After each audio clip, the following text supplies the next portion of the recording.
How smutty is Romantasy? I counted every single page of 5 popular Romantasy books to find out. If you don't know what Romantasy is, I don't know how you got here, but I'll explain it anyway.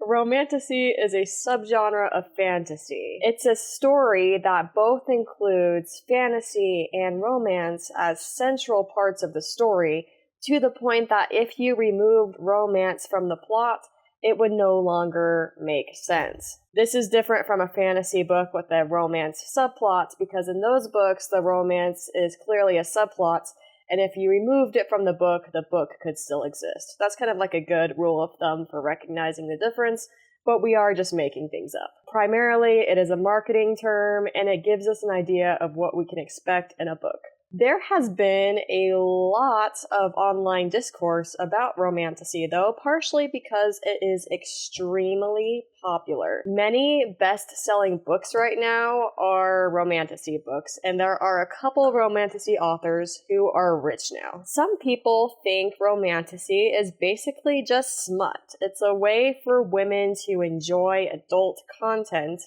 in a different way than the way men typically enjoy it. This is something that's always been a little weird to me, mainly because I've read some Romantasy books in the past, and I didn't really see it, but there were memes and a bunch of people online, women making fun of themselves for reading it because it's, spicy or smutty or whatever term they would use, but also men saying like, oh, we know what you're really doing.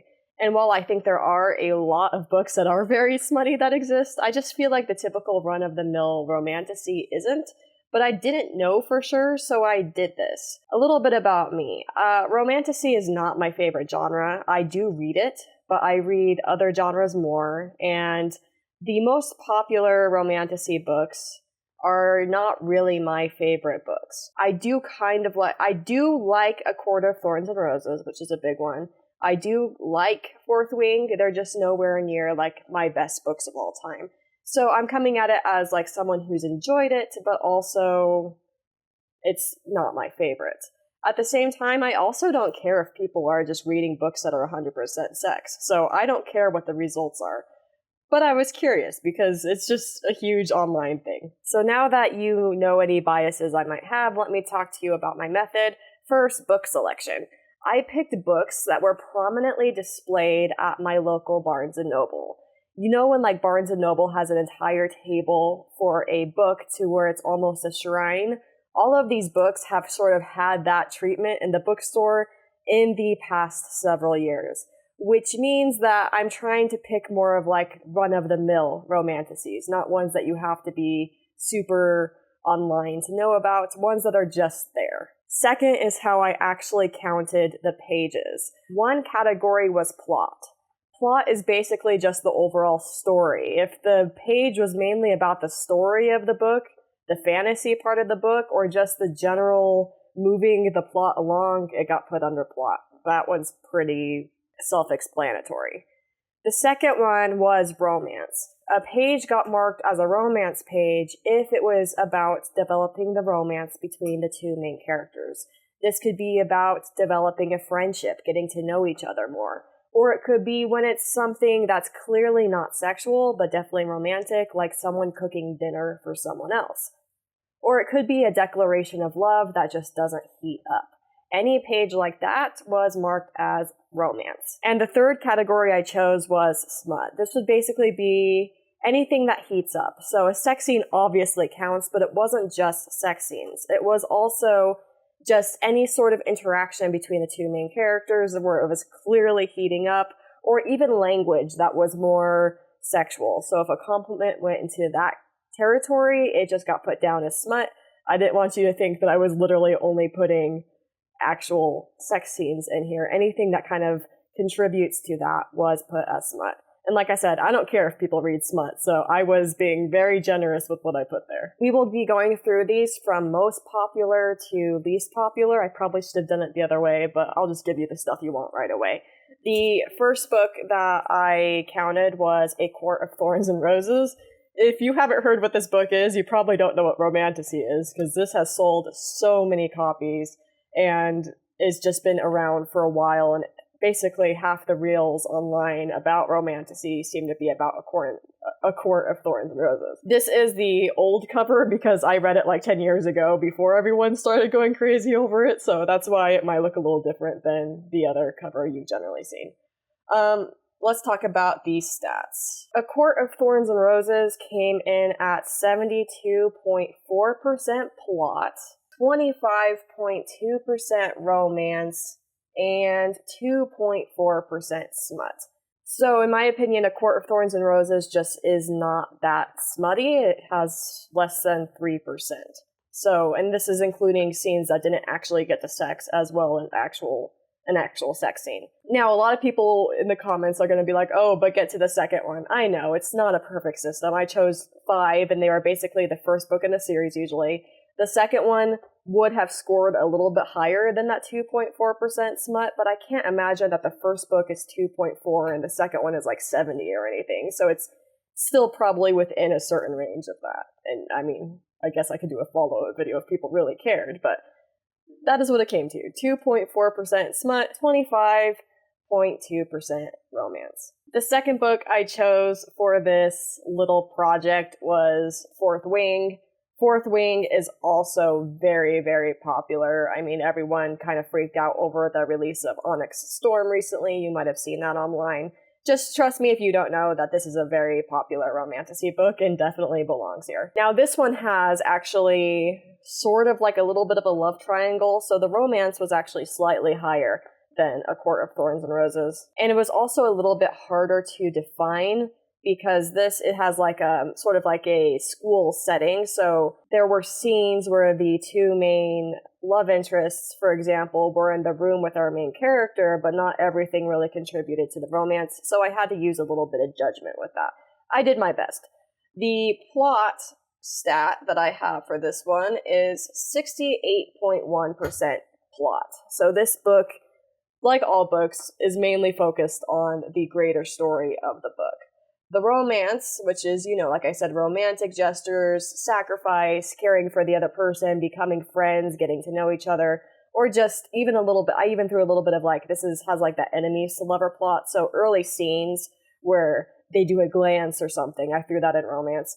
That came out to 28.8% romance, and it came out to 3.1% smut. And now some of the scenes in here that are smuts are a little dramatic, so they probably stand out in your brain, but it's still just not anywhere near as smutty as people say on the internet, at least percentage-wise. The third most popular one, according to Goodreads reviews, that I did for this project was When the Moon Hatched. Now, I need to let you know that there's a huge drop in popularity. Those first two are household names. People know what they are. These are now into, like, people started reading Romantasy and then they continued. So I don't know if that is important for this, probably not. But these are significantly less popular than the first two.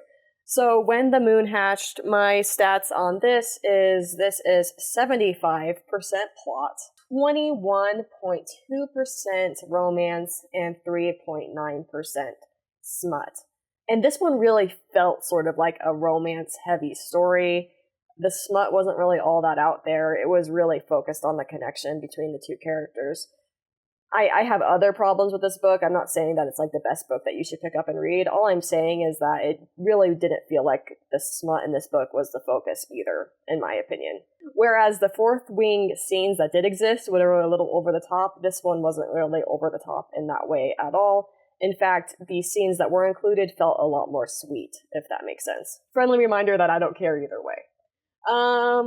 The next one I included, I've seen a lot online, and there were dedicated tables to this, like I said, like all of them had that, but I thought this was more popular, but like, I mean, there's just a huge drop-off between like A Court of Thorns and Roses and any other Romantasy, but I also counted for The Spark of the Everflame, and wow, this book almost could have been put in the YA section, like, it was, very borderline that, so, or is it?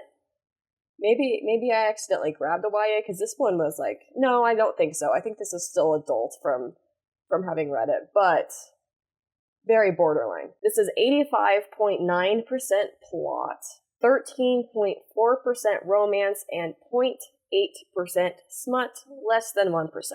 Now, I didn't, what's funny is I didn't even really particularly like this book, but it wasn't because the smut was low. I have other critiques for this book. But you cannot say that this book is very smutty, just saying. So if this is what you have in mind when you say Romantasy, this one's almost clean. I don't really like the word clean, for the record.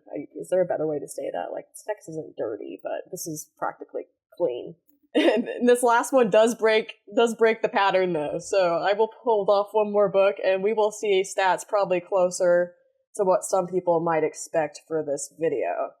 And the last book that did have a dedicated table at my local bookstore, but appears to be the least popular out of the 5, is Throne of the Fallen, with the sprayed edges and the pink cover.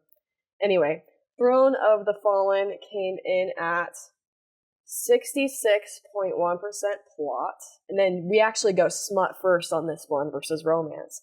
17.6% smut and 16.3% romance. So in this book, based off of my calculation and my judgments of each page, the smut outdid the romance. And I could kind of feel that with this book. Like, it's just not my thing, and I actually don't think there's anything wrong. I think there's a lot of things that could be fun in this book if you're into it, but I couldn't really feel the connection between the two characters personally, and this might be why. It might be because the smut outdid the actual romance in this particular book, and it was hard for me to feel connected to the smut scenes when the romance scenes weren't really there to guide it, if that makes sense. So I didn't like this, but a lot of people probably still would, and I don't care if they do. And I'll kind of get into my opinions on the genre and my take on this in a second, but one more thing to show you, one more graph. This is all of them lined up side by side, and it's from to the left. On the left we have the most popular, on the right we have the least popular, and then it's just a bar chart, percent smut. Notice that the very highest part of it is 20, so none of them went over 20%, even the one that, as I was reading, felt very smutty to me. So you'll see that most of them were under 5%, other than the one. And obviously this is only 5 books, so this is not a good data set by like those standards. But you can definitely say that the first 2 are the most popular ones in the genre, and they just don't have that much sex in them. And I don't know if it's notable that the least popular book is the smuttiest. Like I said, this is just way too small. This is just 5 books, but it's interesting to me, at least, that the least popular book is the one that is the most smutty. So I do kind of wonder to where this discourse is sort of coming from. There are some subgenres that I think probably would be a lot more smutty if I did the exact same thing. Say if I picked up like 5 dark romance books, I think all of the stats would be a lot higher. I wouldn't be opposed to doing that, even though, give me a break, I want to read like some other type of book first. But it could just also be that some people just don't like Romantasy, so they try to find like an easy way to dismiss it, which is, I get it if you don't like Romantasy. Like, it's not my favorite genre, and none of these books are in my like top 10 books of all time or anything. But I kind of just wish that we would use an argument that seems more accurate rather than use one that feels easy. I feel like it's almost a little bit dishonest to use an argument that doesn't feel true, unless, and here's where I might be just not connecting dots. Like, I'm showing percentages, but is it just if a book has a single sex scene, it's automatically smut, even if it's like 600 pages long? If that's like what the cultural definition is, I'll get behind it. Like, it's totally fine. I'm just curious, like, for you, how smutty does a book have to be smut? I don't even think the genre is particularly harmful. The most popular one out of the 5, I honestly think on the most surface level has a decent message for girls who read it. And by girls, I mean like 18-year-olds, not like 14-year-olds. I wouldn't give this to it. I mean, I'm still a little bit traditional in the sense that I wouldn't give this to like a young teenager. I think I do kind of believe in an age appropriateness to books.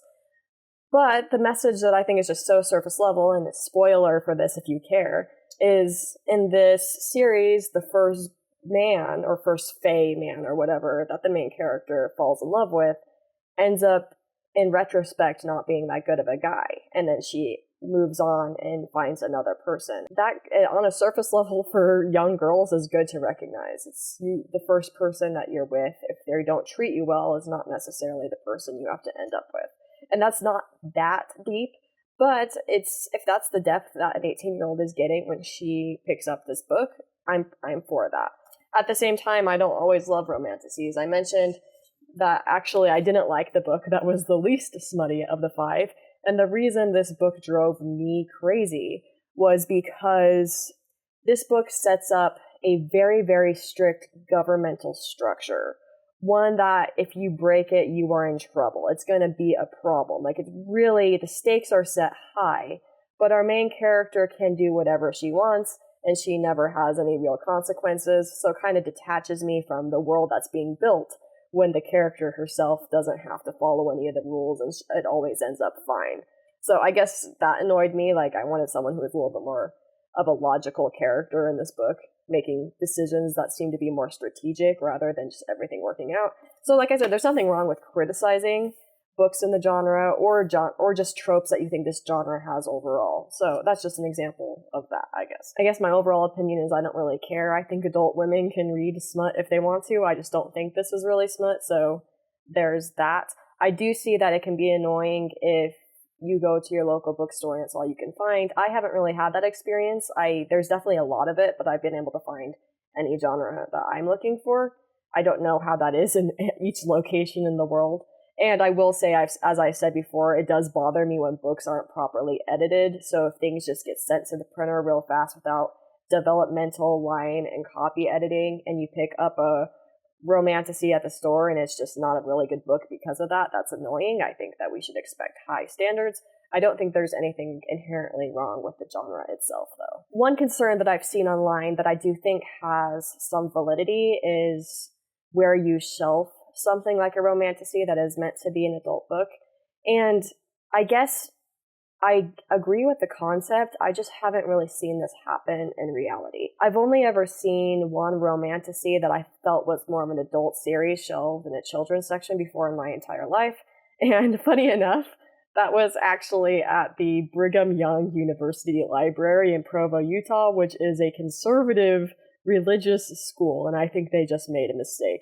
I mean, there could be kind of like two reasons behind them making that mistake. Maybe it was just like, it was this one. It was A Court of Frost and Starlight, which is one of the sequels to A Court of Thorns and Roses that was at the beginning of this video. And I guess you could say that it has a little bit of a cartoonish cover, even though I don't think it's as cartoony as some other covers. And this was back in 2020, just so you know. I don't know if they still have this shelved incorrectly. But I think it could have also just been conflating women's fiction with children's fiction, which is also a problem. I guess it could have been either, but I guess the point I'm making is that it was very clearly a mistake in that situation, and I think it oftentimes would be a mistake. I think most people would agree to shelve them with adult books and that you market them a certain way. Now, if a parent wants to buy a Romantasy for a 16-year-old girl, I've got no issue with that, but I do agree with putting different sections so at least people know what they're getting. That I could get on board with. So, my opinion, I don't think Romantasy on average is all that smutty. If it was, I still think people can read whatever they want, especially as adults. And I still believe in marketing, like categories, market it to adults. I think that's totally something that I can concede. What are your thoughts on all of this? Is a book a smut if it's 3% smut? Let me know what you think.